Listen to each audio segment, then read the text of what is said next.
Alright guys, and welcome to the 66th episode of Below the Bar. In this episode, expect to find out what happens when you run an ultramarathon with zero prep, how to avoid ending up with a shit dog as a pet, And why you shouldn't build a bomb inside your anal cavity.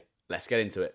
Hello, welcome back. We're back in the shed. We are. We've returned for a batch cook. Yeah. So we're like fucking master chef in here over the next few days. Breaking Bad, isn't it? Yeah, call me Walter White, because I'm cooking. Yeah, so I'm back home for a week. So we're going to utilise that week to get 3 or 4 episodes filmed and uploaded. This will be going out basically Today. An hour after we've recorded it, so Yeah. you're right up to date. We're going to do a catch-up episode as to what we've been getting up to over the last couple of weeks, from like a fitness perspective Yeah. than anything else, because the next episode is going to be more like lifestyle-ish, I guess. So yeah, I mean, we've been getting up to some decent races and stuff, haven't we? So I guess we'll delve in. But are we going to do segments after or before? Yeah, I think we'll round off with some segments. I think we'll hit the ground running and gob off about ourselves first. That's obviously what we do best. As is tradition. As is tradition, and then we'll talk about other people and their misfortune to end. Yeah, perfect. So who wants to start then? Well, chronologically, you should start. Yeah, okay. Yeah. So I think the last time we checked in with the listeners, I'd done the London to Brighton cycle. Yeah. Why don't we do interview style for both of us? Oh, okay, yeah. That makes it easy, doesn't it? So Improv. the race was like you say, you did the cycle before, Yeah. and that was to prep you for what was it? They weren't really linked, but there was obviously crossover Yeah. because they both involved a bike, so it wasn't. Well, it wasn't completely fruitless. So what was the distance of the duathlon you did? Yeah, so I did the Landudno duathlon. So if anyone doesn't know, duathlon is like a triathlon, but you replace the initial swim with another run. Okay. So you do run, bike, run instead of swim, bike, run. See, so what are the distances on those? So I did a standard distance duathlon, which is 5 kilometres running into 40k. Well, not 40k. I think it was 35k bike. Right. Into then 10k run. Also, on a side note, with duathlons and stuff, the distances that there doesn't seem to be any hard or fast rules around like the distance of like a standard distance or a sprint distance. I was trying to they think seem about to this. play around with it. Because the triathlon there's Is Olympic more- distance, yeah. sprint, Ironman, they're set, aren't they? Because it's more of a niche sport. I think you only tend to really get sprint distance and standard distance. Right. Okay. But within that, different events seem to play around with how long the bike is and how short. and I think it largely is determined by the actual kind of like elevation, like the route profile. Right. Okay. So I think the bike on ours was cut a bit shorter. A, because it was 4 laps of something called the Great Orme. So if you're just doing set laps, you're kind of fixed in the amount of distance you can do anyway. Right. I see. Yeah. Because you've got to end and start at the same. Exactly. But then also, because it was very hilly, I think they knocked a bit off to compensate for the actual elevation. Yeah. Okay. So it's 5k initially run, Yeah. and that was that flat as well? That was was that so hilly as flat. That fuck? was a repeat of Rill. Oh, was it? That was on just the- up and down the front promenade. That probably lulled you into a false sense of security a little bit, did it? It looked well. You say that, This is but flat. I still got smoked. Really? Yeah, so it was really weird because obviously, as I said, duathlons are a bit niche. Yes. So the event, there were multiple races running kind of at the same time, and most people were there for the triathlons. Right. Okay. So there was only actually about 20 people doing the duathlon. So when we lined That's up, so confusing. when we all lined up on the start line, I was like, "Fucking, is this it?" That's mad. And everyone else is going for the swim or something, I guess. Yeah, If and they're then doing- everyone else is doing the triathlon, so they're like they're lining up at the water, obviously. But because we That's start so with the weird. run. And was there some proper noises who fucking kicked it off and smashed the 5k? Yeah, but it's mad. They're all proper unassuming, aren't they? Because they're northern. Yeah. So like, yeah. I was me and Erica, me and my missus were probably like the joint youngest competitors, and I think we finished like 19th and 20th. Oh really? Genuinely, Wow. mate. Yeah. So there was some fucking some endurance noises. Yeah, the guy that won the duathlon, we like completely coincidentally ended up talking to him in transition when we were setting up our bikes beforehand, and he was just like this proper unassuming, like middle-aged guy. Just got into it. Probably just had like a desk job or something. I made a poorly timed Brexit joke that I don't think he appreciated. Probably not. In the north of England, you can be. It's a risky game, that. And then like he's at the start line. I was like, oh, he's doing the duathlon as well. And then I just didn't see him again. Basically, yeah. Didn't see him what again. time he got for like the 5K or whatever? I think he did basically fucking half all of my times. Pretty much. So it's difficult, isn't it? Because you've got the 5K initially, but then it's hard to. What was your kind of pacing strategy on all of those? Because it's 5K and then 10K at the end. So I had a very specific pacing strategy for the run because I could equate to that. Well, yeah. Because I knew it was flat, so I knew roughly like what I could hold. It was the bike that was the complete unknown. Yeah. Because I hadn't really got any experience of that elevation profile. It's pretty flat around here, isn't it? Relatively. Relatively flat, and also like I haven't done it under race conditions before. Yeah. You've done a bit of like transitioning, hadn't you, before? Yeah, I've obviously practiced it, but like you can't really replicate it until it's there. No. And I wasn't willing to drive to Llandudno prior to the actual race to do like a recce. So ultimately, that's what mugged me off a bit, really, because I didn't have any idea for pacing. So I erred on the side of caution, which was obviously the best option. But if it was to do it next year, for example, I'd have a much better idea of where. Well, yeah, your second time's always going to be. Yeah, when and where to actually push myself on the bike, I think. So the bike was the thing that held you up a little bit, I guess. I just hate hills, mate. I just never trust a fucking road cyclist's definition of what an incline is because it's just entirely distorted to like most general population's idea of what a hill is. As in steeper? Yeah. Yeah. Their idea of like a climb is fucking Everest. Yeah, yeah. If you come from a running background, like a climb is just like a gradual incline, isn't it? But on a bike, that's different. Yeah, because it's a lot more pronounced when you're running, isn't it? If you can leverage gears and you've got a good bike, sometimes the inclines, you don't even notice them, I guess, some people. But so that was 4 laps of the thing. The Great Orme, which is, so you got Llandudno, which is like a bay. Yeah. Basically like Rill. Yeah. And then bolted on to the end of like one end of the promenade is this big like rocky outcrop. And it's like a nature reserve. But there's a road that runs all the way around it. Quite handy, that. It's ideal. Yeah. So like I think it's 8k round, you do 4 laps. So 32 and a bit, I guess. So from a pacing idea, having come into it with no real clue, it's actually useful because as soon as you've done one, you get an idea for like when you can push, when you need to hold back a bit. Stay together on the thing? No, so like from the off, we were always just going to run our own. Right, I see. Like do our own race, pretty much. It transpired that Erica got a puncture after the first lap. Which is shit. That's the other thing about cycling events, isn't it? Because it's very kit related, really. Because a running thing, yes, you can look at shoes and maybe get blisters or whatever, but getting a puncture is just a game ender, isn't it? Well, we'll get into the admin around like multi-sport events. Yeah. Because it's a fucking minefield, mate. Like you should get a medal just for getting over the start line. Because you have to remember so much shit just to be allowed to compete. It's mental. Well, that's it. Especially when, like you say, when you come from a running background and all you've got to remember is trainers, yourself and trainers. But you don't even have to run in proper running trainers if you don't want. No, exactly. So and there's no checks or anything. If it's like a half marathon, you're fine.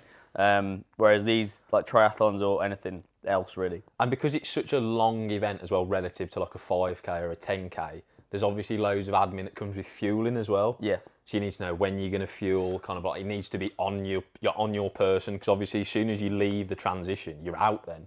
Yeah, so what was your time total? How long did it actually take you? 2 hours 50, I think. And what was your like fueling strategy on the way? So nothing for the first 5k, and then on my bike I had 2 750ml bottles that had Science in Sport like carb formula in. So that total of like 80 grams of carbs in those 2. Good.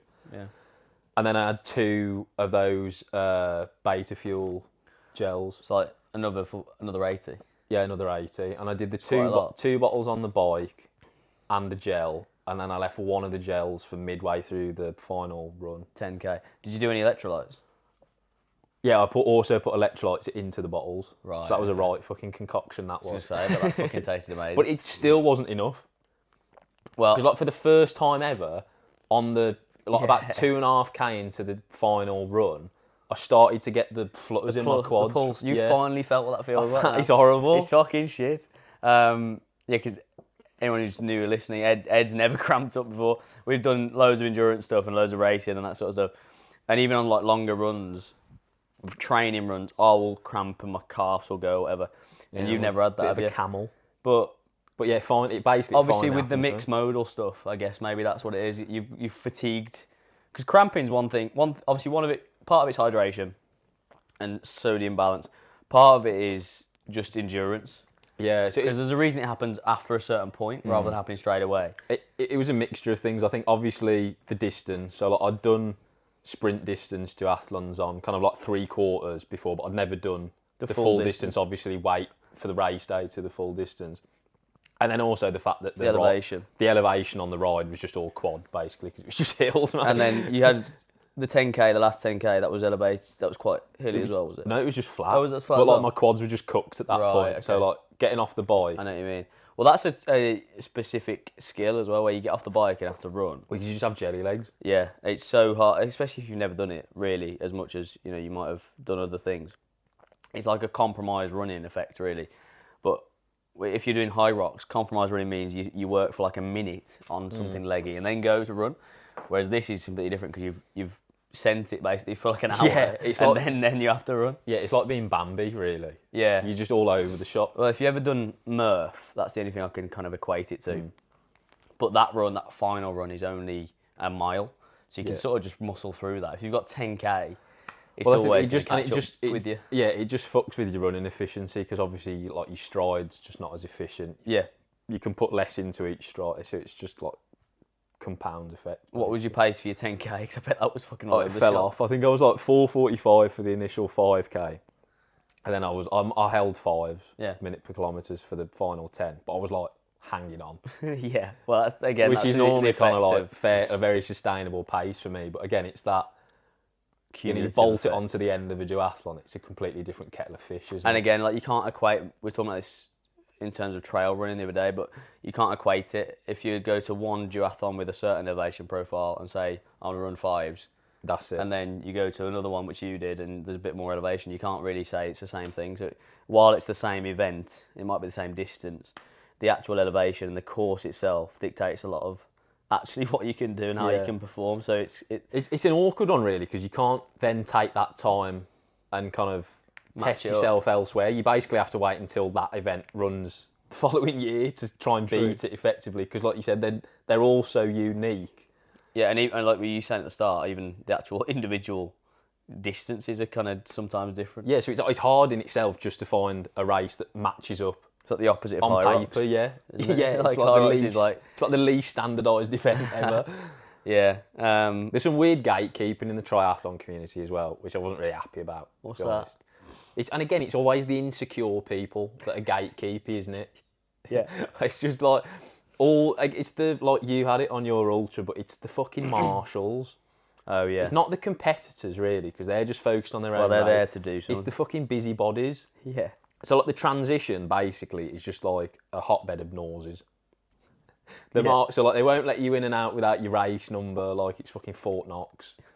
You can't use your phone in the transition. What? I don't think in case you're trying to fucking detonate an IED or something. What? Yeah, it's mental. That makes no sense.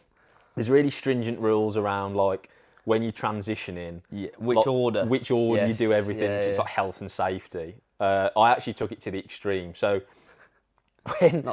when you come off the initial run onto the bike, the first thing you do is put your helmet on. And then when you come back into transition... Take it off first. No, you take it off last. Right, okay. Yeah. Yeah. So in that second transition when I went out into the run, I just forgot to take it off. Because I'm just used to it being on my head. Yeah, so I crossed the start line of the run with my helmet still on. So a marshal had to shout, like, flag me down. And then he took my helmet while I was still moving. And because he clocked my race number, put it on my bike, which was useful. He didn't make me go back. He was actually quite good. Good sound. But then after I'd finished the race, me and Erica went back into transition to collect all our stuff to piss off. Yeah.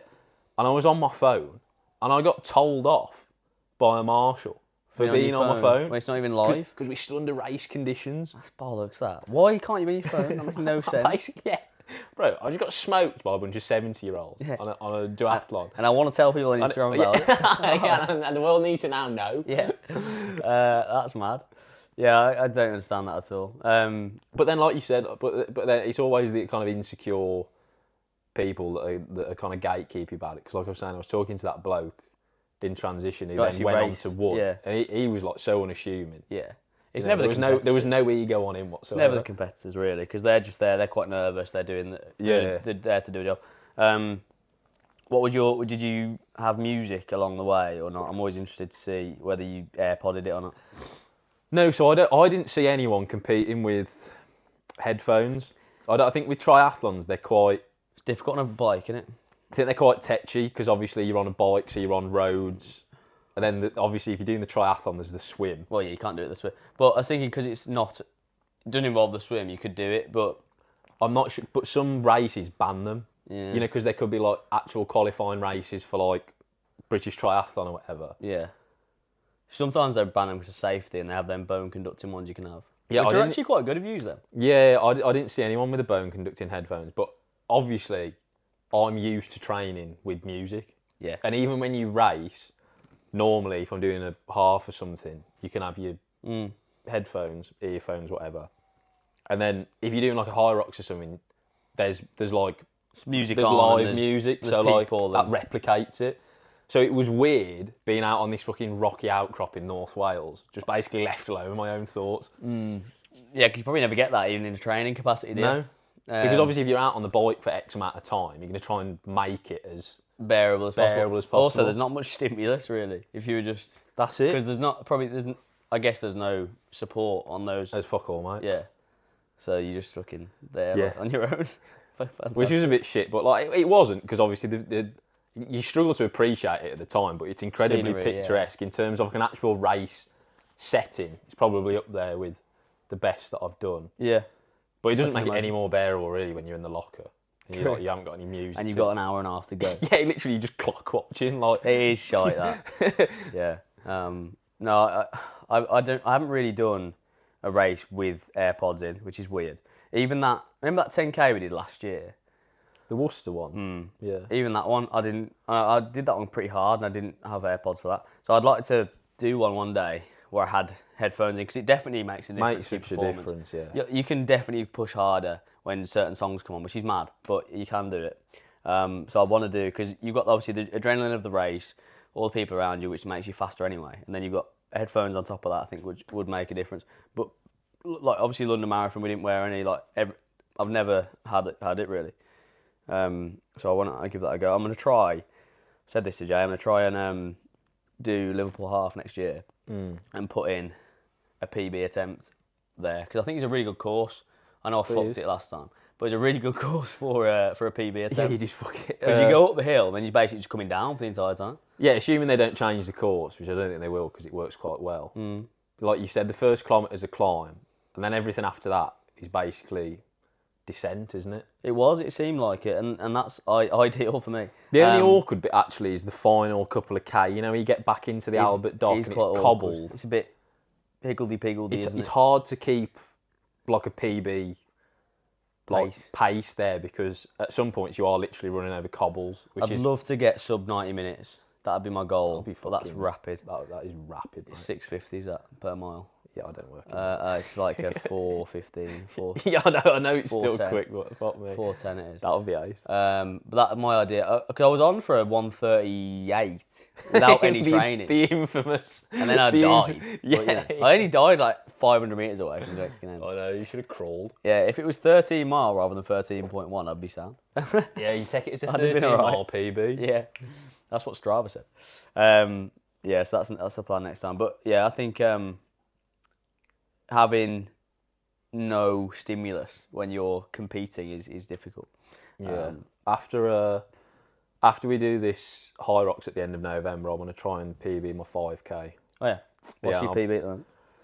It was the last time I tested it, which I think was like 21 something, 19 or 20 or something. Yeah. So if I can get sub 21, yeah, I'll be happy with that. Yeah, you get that. I think off the back of all this compromise running and High Rocks, it should marry up quite nicely. Yeah. Give myself a week to kind of like recover, and then give it a crack. And I'll borrow your fucking Alpha Flyers. Are they Alpha Flyers? Yeah. They're like the first iteration. Yeah, of it.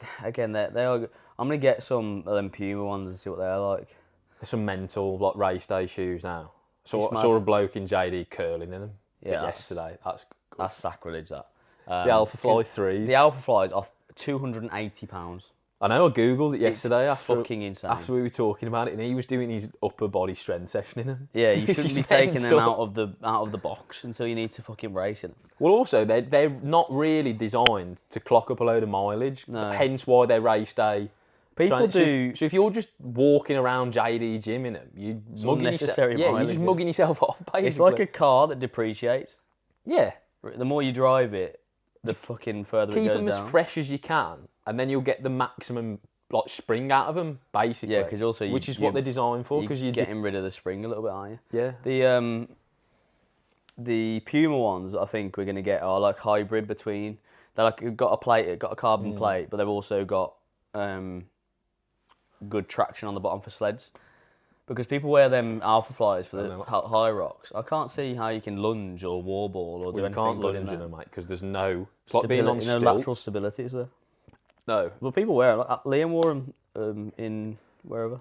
Yeah, people. So I mean, that- and again, it goes back to the fact that High Rocks is basically a running race. That's true. People will often like sacrifice a little bit on the lunge or a little bit on the Yeah. sled just so they can run 5 seconds per kilometre quicker. And that's what adds up because you're doing. You're 80, only right? lunging once, whereas you've got to do. Especially in a pairs, Yeah, because exactly. you're only lunging really half of it. So Whereas you've got to cover 8k running. yeah, So if you can shave 10, 5, 15 seconds off each, which you can with them. yeah, which you can, and Them new it things. adds up. Yeah. So I'm hoping I need to get them. I need to bite the bullet because I keep staring down the barrel of £200 on trainers. I'm like, this is fucking insane. Well, just get them, lad, because then you can actually do some of your training. I need to do. sessions That's in what I them, mean. because you can't just rock up. It's only like less than 3 weeks away now. I'm gonna have to buy them. But yeah, there's two. I'll show you after. There's 2 pairs I'm ruminating over, so I'll show you which ones. You can make the call. But yeah, so we've got High Rocks Valencia at the end of It's 23rd and 24th, November, isn't it, that aren't we? weekend, I think, yeah. yeah. We're doing open, so hopefully we Should can be alright. put in a good account of ourselves. So actually practice for it this year, Yeah. unlike last year. Yeah, and I'll have done one as well, which in the same month, which is good because it was the first time we'd ever done it. Apparently, they're super hot on all the rules now. I don't think we were that. I don't think we were that bad last time. No, but I think there's like the sled pull where you've got that metre box or 2 metre You box. have to stay in it now. Apparently, if you go over, you get a 5 metre penalty. That's a long Oh, way. yeah, fuck that. We don't want that. It's a fucking long we were way, pretty. that. I read the actual rules last time. I think we're pretty on it. I don't think we were. We didn't transgress much. No, the only thing me and Jay do this all the time, pass the ski erg handles. You're not allowed to do that. You have to reset it and then go, which is shit. But yeah, anyway. But yeah, that'd be your- exciting. Yeah, so duathlon was good. Yeah, If you're bored of just like pavement pounding all the time, try and get like a triathlon or a duathlon under your belt because it just, it's transferable, and it's just a bit more exciting. If you're fed up of doing like 10Ks and half marathons, yeah. it gives you something. your gives you variance. It's a new skill set to develop, isn't it? Exactly. Yeah, gives you some variance, doesn't it, to your training? Yeah, and as I said, it's hard to kind of transfer that over to another race. So probably have a crack at the Landudno duathlon next year, and then try and beat my time. Yeah, Because because you'll know what to expect. it's directly Fundamental. transferable then as well, isn't it? Yeah, exactly. Especially if it's the same route. Right, well let's talk about your ultra then, lad. Oh yeah, Ultra marathon runner. still fucking SF still recovering it. pass selection. Yeah, someone said that to me on Instagram yesterday. Said, "Why didn't you join SF? You're clearly fit enough." Right. As if they're able to glean that from my social media profile. That's insulting to people who Yeah. have passed selection already, isn't it? That? First of all, I'm not fit enough. Yeah, so I did Lady Bower 52k on Saturday, which was actually 54.5k, which is bullshit, isn't it? Is it? Yeah. It was the medal says 52, and it's 54.5, which is like 34 miles. And they send you on a massive you go to the finish, you can see and hear the finish, and at the end they send you on a massive dog leg around it, and you don't need that. You've already done the fucking distance. Yeah, that's not what you want.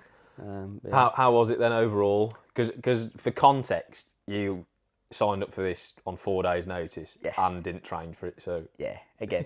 Yeah, so it was actually very good. It met my expectations, I think, from like an experiential standpoint. I think I expected it to be hard. I just didn't really have a clue because never done that distance before, never done that time on feet before, and never done a trail race at all, and have very, very limited, certainly in recent time, exposure to climbs and that sort of stuff.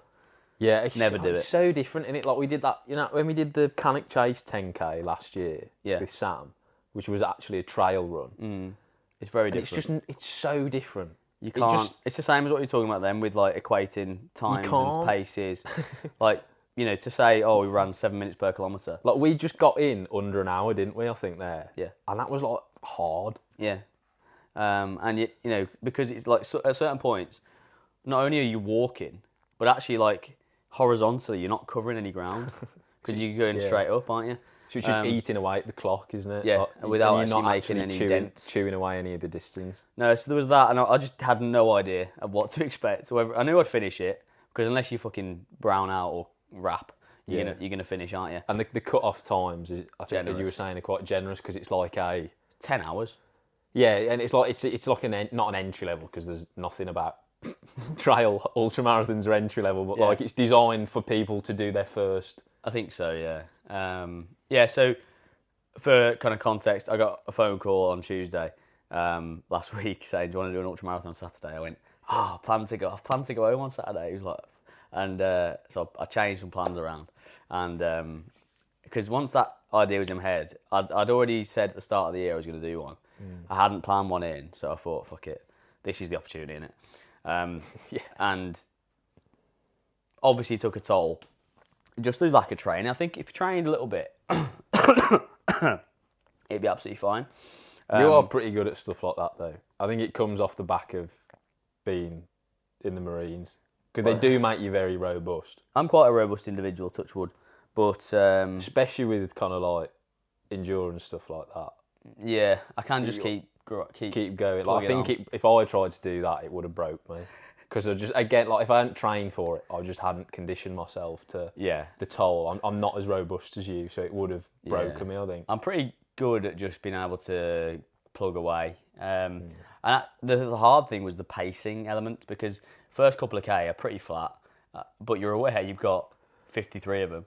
So you don't want to go too hot out of the blocks. And then also, because it's undulating, you need to equate for the fact that, like, at certain points you won't be moving. You basically won't be moving, but you'll still be exerting energy because you're climbing. Well, that's it. So it was like first 10K, relatively flat and paved, which was good. And then at 10K we had a decent incline, very kind of steep, that we talked about for about half an hour. And then off that hill, you got another sort of 8 or 9K, which was, again, nice to have that to come off the back, and you just on those kind of things, you're just eating into the distance, which is good. And then you had really like 10 miles around Lady Bower Lake, which is like a lot of distance to eat into. Which was nice. And I was by the time we finished that loop, I was fucked. And that was at about 36K. We started the next climb, which was the second and final one. And that was like undulating, a little bit like rolling hills kind of thing. And so I was already in the locker by that point. I was like cramping up and I was fucking, I don't know. And it's just a long time. We'd already been going by that point at 4 hours. And pretty much running for the entire time by that point. And my watch died. So I had no idea where I was or what pace I was running or whatever. Which makes it even worse. Did my head in. And then over the course of the next basically hour, where it was like up the fell and off it, I was just cramping, dealing with like trying to walk, run, and sometimes, and you haven't had it super bad cramping, have you? Like we said, but no. There's a certain point where every time you try to lift off and like have that contraction with your calf, it just locks on. So you have no idea. You can't go anywhere with that. Nah. So I said to Jay, we just have to walk a little bit. And so there were certain flat points where we walked. And I thought that's the end for me. I thought that's it. Because I thought we're at 37K here, and we're now going to have to run the rest of it. And Jay was the one who had the distance, and he had it in miles. I can't really do miles. So he was like, I was like, how long's left? How long have we done? He was like, about 23. It wasn't 23, it was about 20. Just telling me porkies to get me through. And anyway, walked a bit, ended up running very, very slowly off the top of that, and then got my legs back a little bit for the end. But so long on your feet, that 6.5 hours. So how did you navigate the fueling for that? Because Okay. obviously for anyone that didn't know, basically the further into endurance you get, like the more important kind of like your hydration and your fueling actually becomes, to the extent where it's equally as important as how fit you are when you cross the start line, 100%. basically. Because you can be on paper the fittest kind of competitor. If your hydration and nutrition is non-existent, you'll just cream in. You just crumble. So I mean, knowing that I had no prep, I knew that I had to leverage nutrition and hydration as much as possible. So the days before, tried to carb load as much as possible because I think that's obviously important. And the morning of, we had, just whatever your normal breakfast was, but tried to make sure there was 100 grams of carbs in there, a little bit of caffeine and some electrolytes. And then we had a vest with 2 500 milliliter bottles of water. One was just water, one was electrolytes. So we did like mixing both and sort of alternating sips effectively throughout. So every aid station was about 8 miles. There was one at 8 miles, one at 15, one at 20. So they were kind of. So it was like 4 altogether. There was actually 6. Oh, that's quite but generous. The last one wasn't really one, so there was 5-ish, I guess. So by the time we'd hit every aid station, we aimed to finish both of them. So you full can refill. full litre and electrolytes of water every however long, 60 to 90 minutes, I guess it would have been. And then we started with 3 gels, and we again aimed to have 2 of them basically per hour, and picked up them on the aid stations, and having brownies and sweets and whatever else to try and keep going. But yeah, it is literally about having as much as you can. It's an eating contest to a certain extent, isn't it? It's like how much can you stomach while also simultaneously keep moving, basically. Yeah, exactly. So that you don't feel sick. I had a few issues like blisters and taping feet up at rest stations and stuff. And then I mentioned cramping before at like the 36k mark, but before that at the 25, so I was just about halfway, and that's a long way to go. And we were on the road at that point. It was kind of a little bit hilly, slightly, and that was just slightly too much for my my hamstrings and calves to handle. So they started to come on again, started to cramp all the time. And then what we did, we just walked for about 100 metres. I downed some electrolytes, I downed some of Jay's electrolytes, and then that managed to get me to 30k, which was with the next rest station. And at that rest station, I downed another load of electrolytes, and I was okay. But by the time, because I've had it a few times in like races and events where you start cramping, it's the beginning of the end. It's like you pass the point of no return at that point. You can't normally reverse it in time to continue. Yeah, but I think with an ultra, because you're going so slow and because it's so protracted, you probably can reverse back. Yeah. Whereas with like a marathon, because you're going so quick, Yeah, I agree. you're losing more than you can replenish. So we were able to get me back into the fold, which was good, because I was thinking, fucking hell, we're halfway here. If we have to walk the rest of it, that is a long day out. Yeah. Because it's already 6 hours. If we'd have had to go so much slower, it would have been like fucking 8. Yeah, you would have been close to the cut off. Well, like that's it, and that's why they have the cut offs like they do. But yeah, again, it was a really good experience, because I probably will do another one. Knowing what I know, but I'd train a bit more because my longest run in prep had been, because I'm training for High Rocks, had been 14k. Brilliant. 14k to 54. Not ideal, that is. So again, like, by the time I was like 20k in, I was pretty fatigued already, because I'd touched that for months. Well, you set yourself up for a nice PB though. Yeah, you do decide to take on another one. It's not going to be like you cobble together like a month's worth of training before. Yeah. You'll probably shave about like an hour off it. You could do. The difference is running a little bit more of the uphills, and when you're on the flats, actually running, because I was shuffling really. Yeah. For most of it, but got it done. I think it was a very good day out. Me and Jay were talking, and you're probably the same after that duathlon, with like the time you hanging out for. The day after, you can't replicate that. No. The feeling after one of those events where it's kind of quite like 2 hours plus, I guess, and you've fragged yourself a bit, like that next afternoon, evening is sensational from like a because you're on a high, aren't you? It's like a natural, it's like a runner's high, but it's protracted, because the sense of achievement's even greater. Well, actually, particularly if you'd have trained for it, obviously we did. But like, if there's a big training camp gone into it, you're like, that's the culmination. That day and a half afterwards, like your body's fucked, but you're like, this is, and that feeling can't be replicated in any other way. No, I do find you do then have a bit of a come down in the days preceding. Yeah, it is weird. Well, that's just energy, I think. Yeah, because then I CNS. think it catches up on your body, like emotionally, physically, Definitely, mentally. Yeah. And so you have to actually manage that quite well, because if you've got like work commitments or doing whatever. Yeah, exactly. So you have to expect there to be a bit of a lull. You're not just going to jump straight back on the horse, and you shouldn't either, especially if you've like exerted yourself to that level. Yeah. Even if you want to, you need to allow your body to recover. And you've earned the extra time in bed. Well, that's the narrative you've got to tell yourself. Yeah, and we were talking about this just now before. Being a little more generous to yourself in the time afterwards, because you actually, like, the reason you are lying in bed feeling like you can't get up is because your body's like, I need more sleep than you're giving me. So you need to allow that to happen. While it's great sometimes to have this fucking mentality where you're gonna drive and push and do whatever, sometimes you just need to bring the foot off the throttle a little bit to leave yourself time to recover, which is that podcast that we both listen to with Mike Israel. Yeah, that's really. I think it's like people. I'm guilty of this as well. I'm just really bad at kind of like celebrating their wins, and I think that the feeling like you can't then have a week taking it easy and recovering is like a symptom of that almost. Where you feel like it's got to be like the next thing that's done now. Yeah, you're not looking in the rearview mirror and going, actually appreciating what you're like. You're just soaking it in before you then turn to the next thing and start building to that. Yeah. Like giving yourself that time to like emotionally process it instead of just kind of like starting to then interact with the next. It's true. And even physically, just because if you start another prep in a deficit, effectively, you're not going to gain anything from it anyway. No, you're probably just kicking the can down the road, aren't you, of recovery, and then you'll probably end up down the line getting injury and be like, oh fucking hell, why am I injured? It's because you didn't give yourself chance and time to properly recover from the last thing.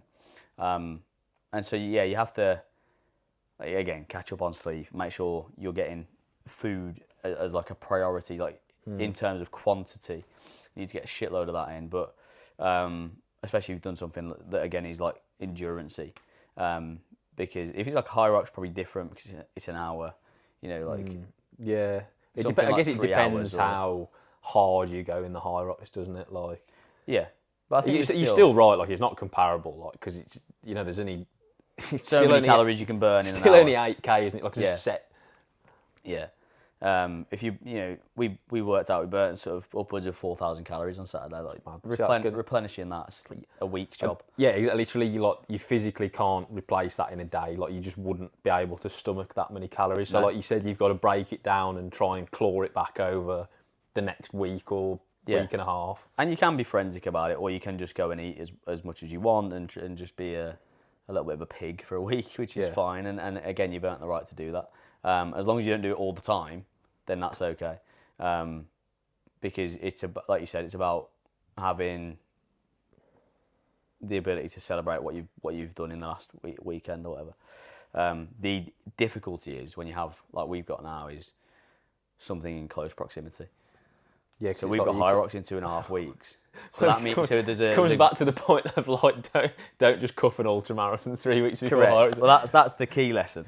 But I mean, now it's a little bit of a give and take where, like, okay, now we need to still train for this high rocks, but also allow your body to recover. Yeah, you've got to find that sweet spot of like how long realistically can I afford to take my foot off the gas before it then becomes detrimental. Exactly. To my high rocks effort. Did 6 hours of zone 2, so I don't need to do that anymore.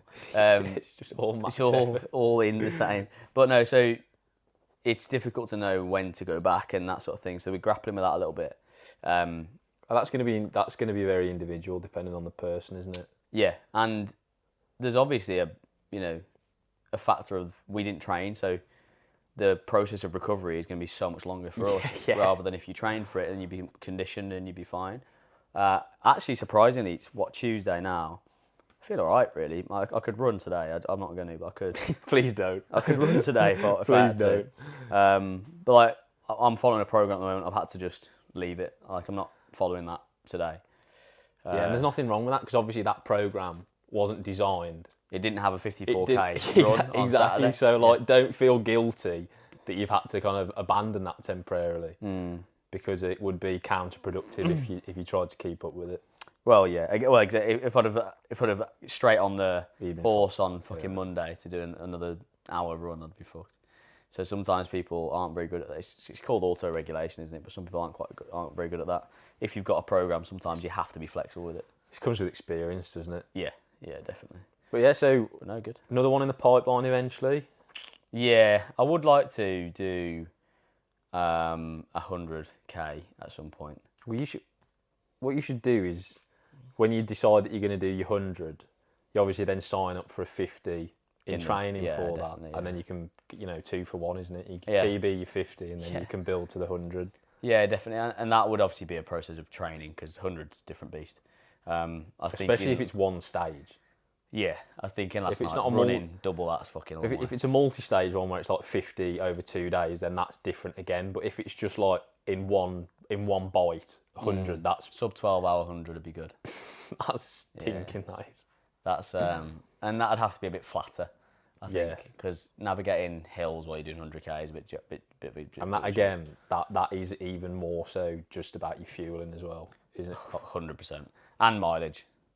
Yeah, I've obviously got to put a lot of training into it, but I think the longer the event that you take on, the greater the importance of your fueling during the actual event is, to the extent where it's probably like 50-50 between like how fit you are before and your actual fueling on the day. Actually, it's probably more if you're going through stages. If you're doing stage ones where like 5 days and they're over, because that evening when you're in the hotel and you're fucked, you've just got to be smashing it. Cause that also then becomes part of the race, doesn't it? So like normally, like it's actually what you do between the start and the finish. But with those multi-stage endurance events, it's kind of like unofficially the entire week is the race. So it's because if you're going to do 7 days, if you die after day 4, it doesn't matter what you did in day 1. So it's not just about like your performance on the trail. It's like who can sleep the best, who can eat the best. Yeah, it's a competition around everything. Yeah, which is actually why it's quite interesting.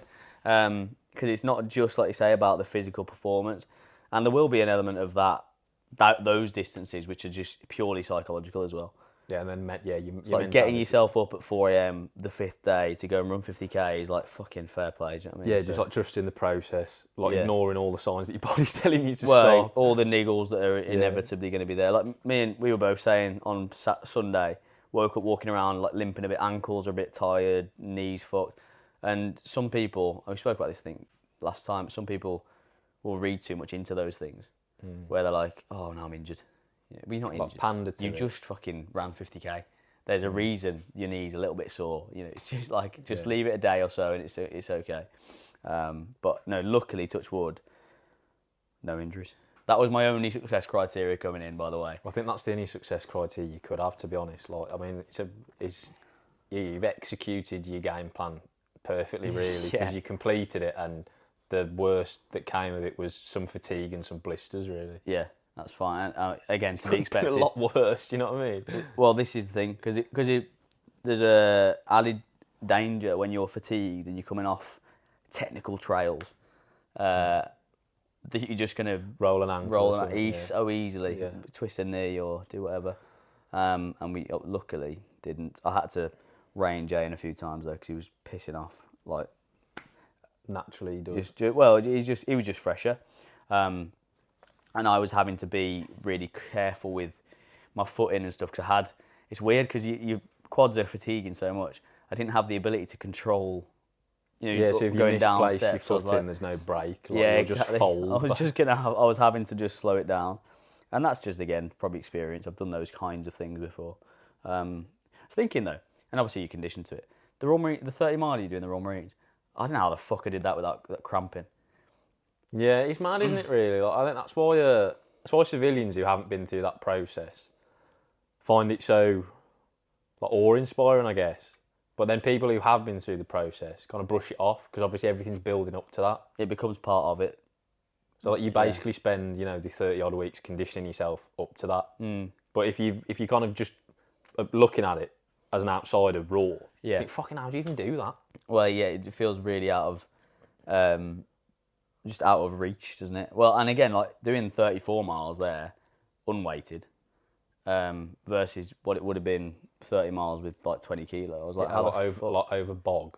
Yeah, basically. I was In like, a how the fuck time did I limit. do that? To other people's pace. It's so much harder as well when you have to follow someone else's pace. So, Because you're never actually running under your own steam, are you? You're always... Nah, we did like 20 miles rapid and then fucking 10 miles walking. That's weird. It's a weird stupid way to pacing do it. strategy, that, isn't it? And you have rest stops every 5 miles. That helps, definitely. Every 5, you have like you get force fed, basically. And then also it helps mentally because you can break it down down. into composite parts, can't you? Yeah. And so it's probably, in a way, because of, again, how conditioned you are, a little easier than doing that on Sunday, on Saturday.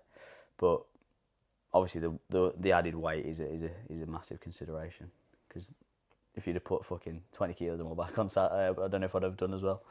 No.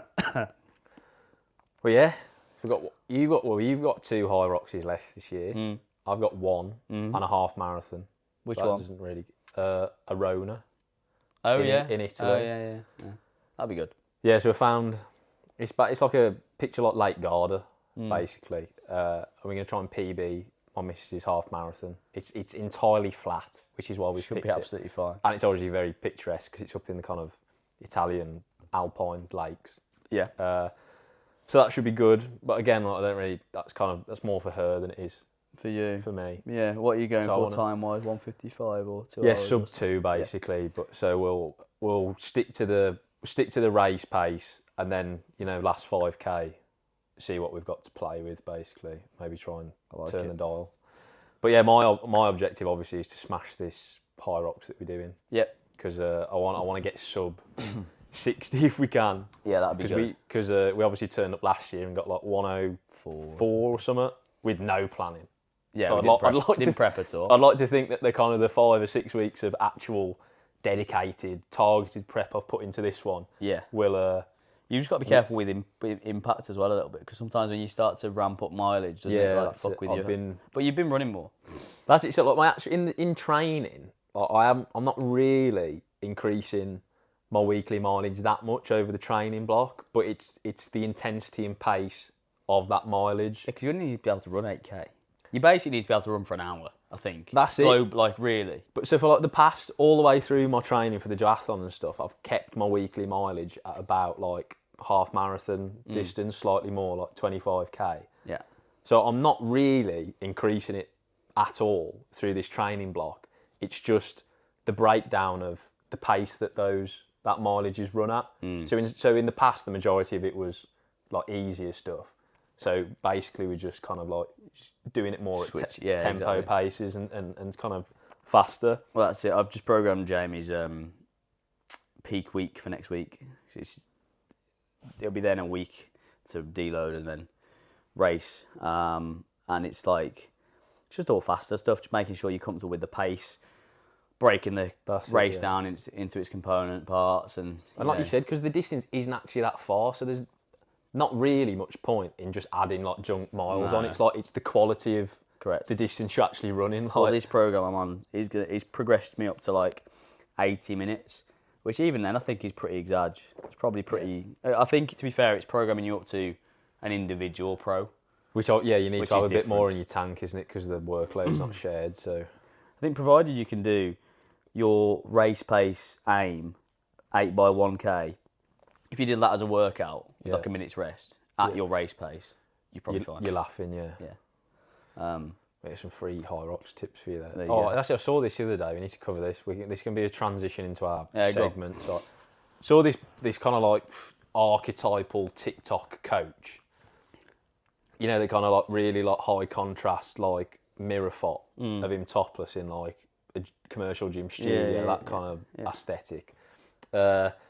And he'd uploaded like his High Rocks 12-week training program, and there was 7 slides, so each screenshot was a day of training.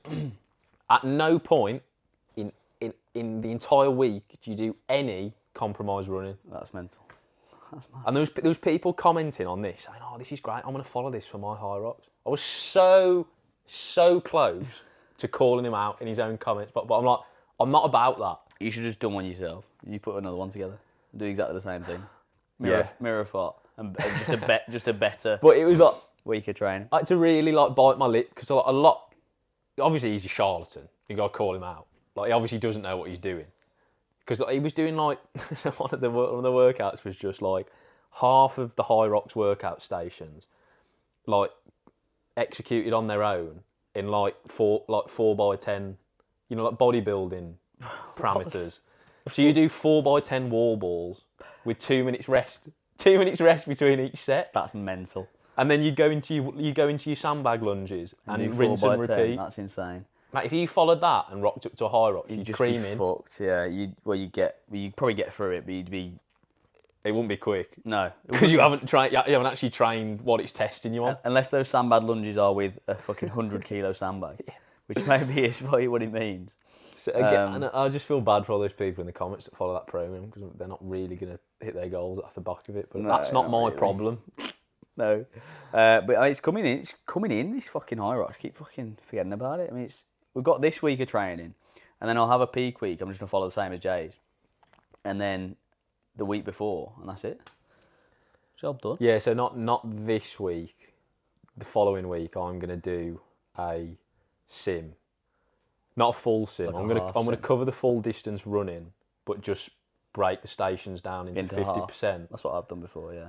And run that through just to make sure I'm happy doing like the race pace for the entirety of the distance. Yeah. And then it'd probably actually be harder than the day because you have to do 500-meter skis straight through. Exactly. So I'm 500-meter row. So obviously when we do it, I'm resting when you're doing it, whereas I'm just going it all the way through. So it would be a good indicator really of where I'm at. Yeah, definitely. Yeah. And then you've got a couple of weeks now to build, which is good. Exactly. And then if I get it, because if I get it in that week, then I've still got kind of a few weeks to play around with if I need to amend anything. Exactly. So I'm going to do that. Good. But yeah, should we finish with some segments quickly? Yes. Let's roll through it. Well, speaking of you being robust, let's talk about an individual who wasn't so robust because he got his anal cavity blown up. Helmet of the Week. That's good, isn't it? This is from ages ago, right? So we do Helmet of the Week, and this Helmet of the Week is like a throwback, and I don't even know the name of this individual, but the way that I found out about this, I was listening to a podcast about someone who used to work in EOD, in like bomb disposal. Yeah. And he was talking about like all things, bomb making as you'd expect.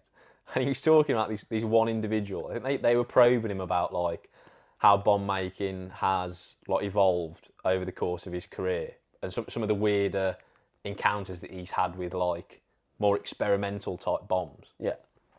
And he used the example of this individual. I hadn't heard it before. It's very amusing, right? So to paint the scene, this guy basically blew himself up. He was a suicide bomber, but the bomb was in his anus. Oh, right. So years ago, I don't know if they still do it, Saudi Arabia ran like a rehab clinic for Islamic State suicide bombers. That's mental. So like you turn yourself in, they'd reform you. Turn yourself in, you got to bomb your own. yeah, basically. So you turn yourself in, they'd reform you. Yeah. In the same way that you'd go to rehab if you were like, I don't know, a drug addict, or like if you go to prison, they try and like reform you, don't they? So this was like a reform clinic for suicide bombers.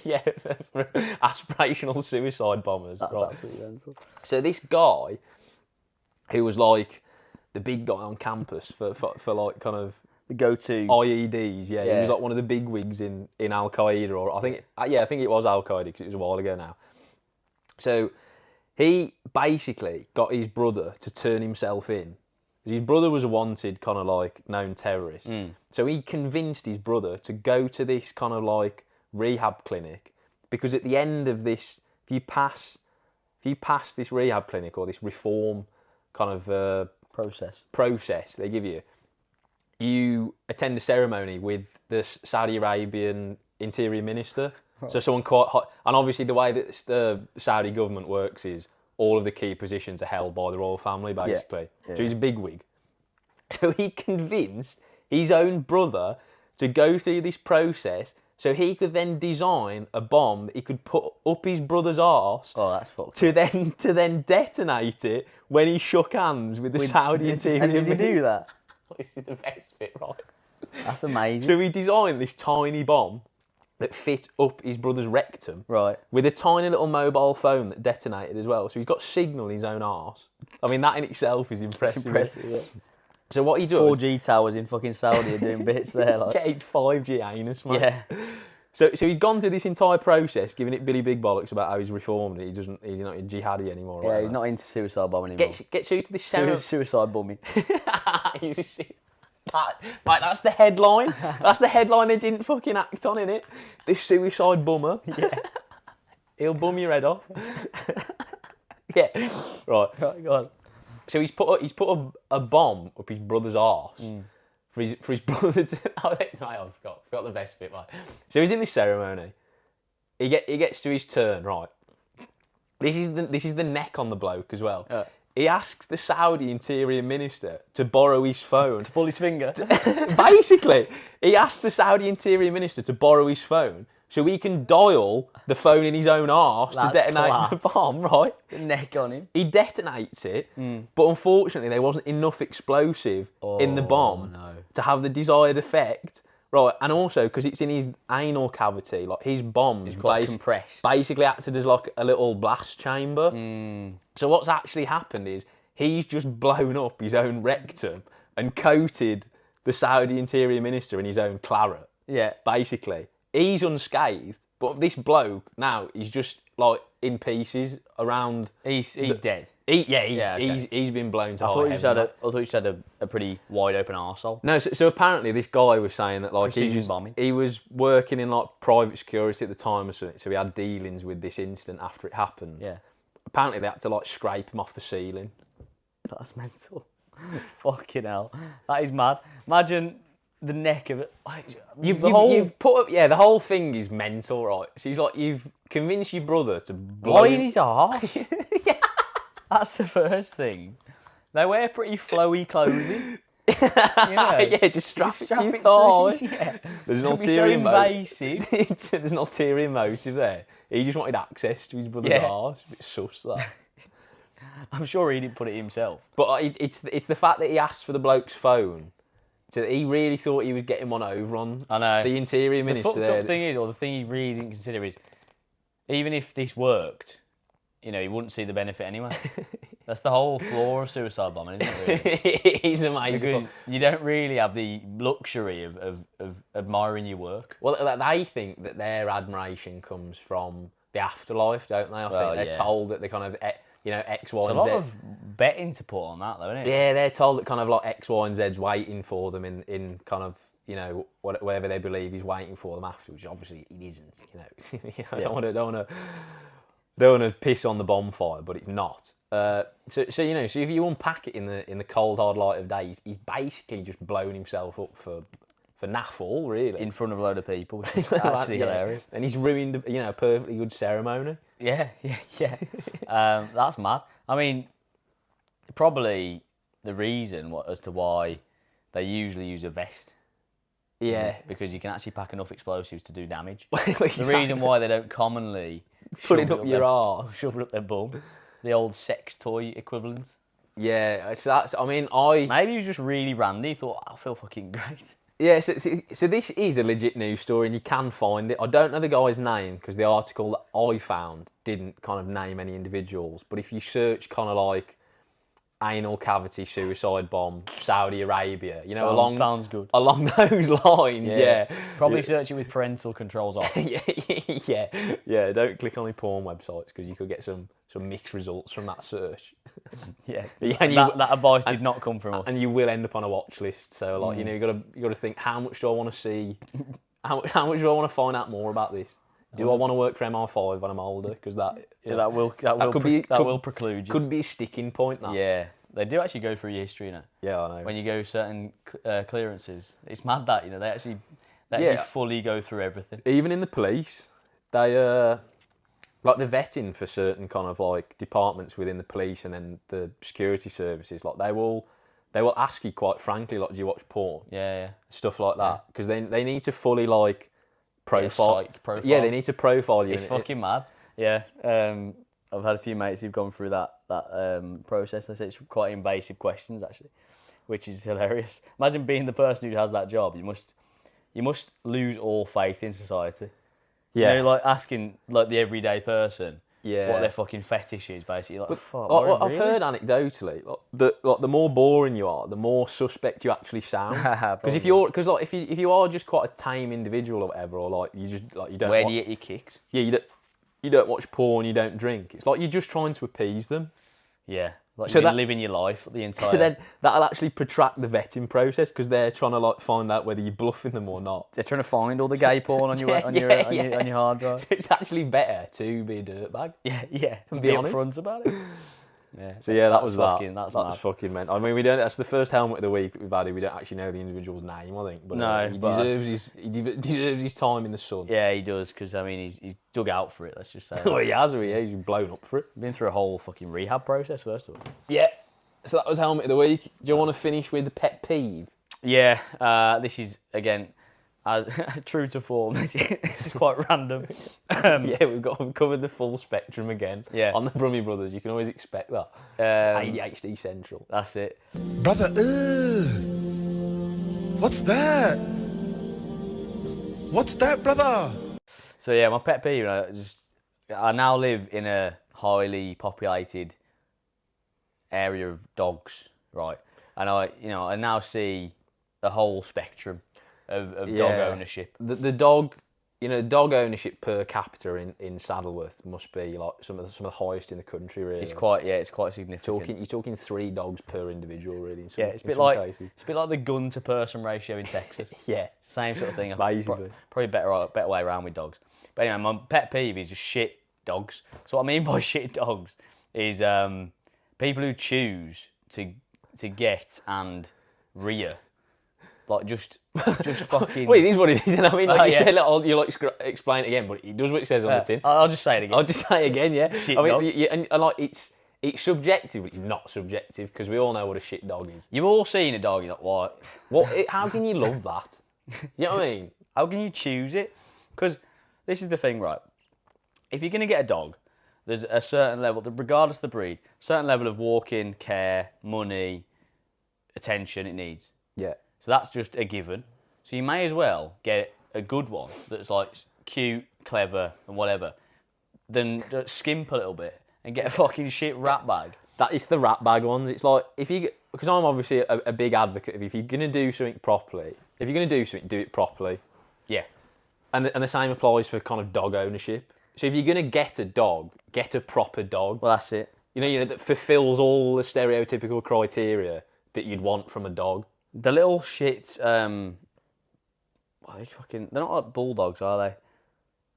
Maybe they French are. bulldog. The French bulldogs are quite cute. There's a what's the ones with the smashed up faces? You know what I mean? That is kind of like a mate, bulldog, innit? there's a bulldog- A is it- pug. That's it. They're shit. Sorry, pugs are shit. But anything below kind of like kneecap height, it just isn't. It's basically not a dog, is it? Really, like. It's very close to being a hamster. isn't Yeah, it? I have very A kind of large like hamster. very specific Dimension. mental kind of perception of what a dog is, and it's kind of like medium to large breeds, family friendly, intelligent kind of like You just working dogs. mean golden retrievers. Well, golden retrievers, like German Shepherd, or like some variation. Shep. German Shepherd, like Malinois, kind of like the Yeah. more ADHD Yeah. end of the Owner. spectrum. Well, yeah, exactly. Yeah. Like Labradors, Golden Retrievers. I think Maybe to a certain extent Border Collies, although I've heard they're a bit too on it for some people. They're too clever. they're super clever. They Spaniels, they own you. Obviously. Yeah, obviously Spaniels for certain individuals. Yeah, Spaniels are fucking great. They're at the lower end of the spectrum though. For I think size. they wise. act like a larger dog than they are. I think they have the personality of a larger dog, but they're obviously kind of like pint size. point. Spaniels are great because they're small enough to like maneuver and fucking pick up and shit. And like look after, but they're not like, and they look like a fucking normal dog, not like these pugs. I've got really pugs, vendetta against pugs. French bulldogs, Chihuahuas, Yeah. Bichon Frise. Yeah, Bichon. Yeah, exactly. Get rid of all them. They're So, straight in the bin. Chihuahuas, because I've got a history of Chihuahuas that I can get on board with. But other than that, I agree. The Bichon fruit is fucking shite, mate. Yeah. Like them big balls of fluff. Yeah, that's it. I saw one of them this morning, and I was just like, and it was just a fully grown, like middle-aged bloke walking, and I was like, your missus has put you up to that. Yeah, 100%. There's no way you've gone to, a breeder or a rescue centre and, consciously chosen that dog. You've been put up to it, and now you have to walk it. At 7 a.m. and that's your fault. At 7 a.m. in the dark, in the rain. Because she's not. She's in bed. Yeah. Well, actually, no surprise, really. Texas was really good for this. Remember going to Zilker Park? Every dog was a really good dog. Yeah, a lot of good, all Belgian Malinois and a lot of good boys there. Like, they all... Because the Americans do things big and better. They just have big fuck-off dogs, don't Yeah, they just have more... Because, you basically, if you buy a house in America, on average, you're going to end up with kind of like more yard space than the UK equivalent. So you can afford to have bigger dogs, basically. Yeah. There's just more space for them to live, isn't there? And they have bigger trucks and bigger everything now. Yeah, so you can just the dogs actually probably look smaller than they are anyway. Exactly. But yeah, I mean, it was just a big annoyance of mine that you're going to you spend all this money and all this effort on looking after this dog. Like, get a good one. And it's people that are like in denial about it. Like they'll approach you with like a little rat on a stick, and they'll expect you to want to pet it. Yeah, and sometimes you just don't. No, you just want to volley it. Ultimately, I mean, I'm not advocating animal cruelty here, but like we've all had that thought of like that intrusive. There is a a certain size of dog that naturally, if you grew up into football and stuff like that, you do have that intrusive thought. It's about a size 5. It is about a size 5. You do have that kind of split-second intrusive thought of how far could I volley this animal. Yeah. And never act on it, but it is okay to have those thoughts. Yeah, never act on it, but it probably will be quite a long way. Yeah. Yeah. The welfare of that animal after said volley, is probably not worth kind of pondering too much. No. I mean, again, look, I love dogs, but again, there are certain parameters we all should exist in. It's like anything, we need guide rails for these kinds of things. Yeah, and all the smaller dogs are also, they're the shit designer dogs, aren't they? They're not the ones that kind of historically had like a specific job function or role. So ultimately, not only are they annoying, but they're also useless. Because if you get a bigger dog, like a retriever, like a shepherd or something, like the clues in the name, like it has a purpose. Did something. It was bred to do something. So, if you're half decent at training, you can make it quite useful. Yeah, well, exactly. And then the more you put into it, the more you get back. But these little dogs who just sit in the house. You can't train them because they're shitbags and they've all got like small dog syndrome. And they're all yappy as fuck. Yeah, it's just all me. Fuck off. There's no humility. It's fucking jarring. It is. So if you're in the market for a dog, yeah, what's the take-home lesson there? Get a wolf. If you are in the market for a dog, don't get a dog. Get a wolf. Yeah, because that's actually that's just like the You've rawest. gone straight from straight to source. Yeah, you've gone. That's the rawest form. Yeah, you're not bitching out if you get a wolf. Go live in the cave like Mowgli. Yeah, or like someone else, some coach, we know. Yeah, get a good pair of sandals. Get a kettlebell. Get a good pair of sandals that you can do 1K intervals in woodland, and a nice waterproof kettlebell because you will be taking it to the woodlands quite a lot. Yeah, and the beach. And go and just go and live in nature like supposedly God intended us to do. Even though we've now got houses and stuff that kind of like circumvent the need to live in a shit wet cave, but. Yeah, it's mad though. And gyms with an abundance of kit that you can with purpose-built environments, with specifically designed kit. Yeah, you don't need any of that. You can make your own at vast kind of like time and expense. Carry it into the wilderness. And amuse dog walkers, not get any fitter, and then still look a tit at the end of it. Not improve your body composition in 10 years. Yeah. Anyway, we digressed. We've digressed again. Yeah, but that was my pet peeve, shit dogs. I think that's about all that's about it for this week. Covered about everything there, haven't we? Yeah, we went on a real kind of ADHD tangent there, as is customary on this channel. Certainly as we get to the end of the podcast. Yeah, so next week we're going to do a bit of a revisit where we're going to kind of riff on a video that we made ages ago. So if you're kind of one of the long-term listeners, you'll remember that we did like a US versus UK culture episode when we were in Austin at the start of this year. Mm-hmm. So off the back of my trip to Italy, going native with the locals, we're going to do a Italian versus UK culture because I think there's a big there's a lot of contrast between the two. And I think we should try and cherry pick the best bits of both to kind of create the ultimate hybrid culture. I agree. So we'll do that next, and then the 2 episodes following that will be lifting the lids. Yeah. We're going to try and come up with Try and some come up with value. some. So if you've got any suggestions for a military themed or Royal Marines themed episode, then get pop them it in the comments. Get them in tonight. Yeah, because we will be filming it tomorrow. Because we will be filming it tomorrow, so you got Yeah. a quick turnaround there. You got to act fast. Make sure you are, Fire and manoeuvre. trigger happy. Right. We shall leave it there. Thanks for tuning in. We'll see you next week.